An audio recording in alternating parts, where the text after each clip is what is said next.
তো গাইস, আসসালামু আলাইকুম। এটা হচ্ছে শাহরাস্তি 50 স্বাস্থ্য কমপ্লেক্স। তো এটা হচ্ছে সরকারি হাসপাতাল। তো চলে আসছি শাহরাস্তি দিকে, তার জন্য বলি এই জায়গাগুলোতে একটু ঘুরে ফিরে দেখাবো। ময়লা ফেলানোর নির্দিষ্ট জায়গা, এখানে সরকারি কোয়ার্টার আছে, খুব সুন্দর কোয়ার্টারগুলো, এবং কি জরুরি প্রয়োজন মানুষ আছে এখানে। খুব সুন্দর সরকারি কোয়ার্টার হাসপাতাল শাহরাস্তি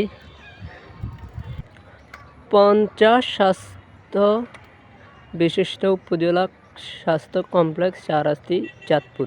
তো খুব সুন্দর নিদর্শনগুলো লেখা আছে। এখানকার পানি আছে, বিশুদ্ধ খাবার পানি।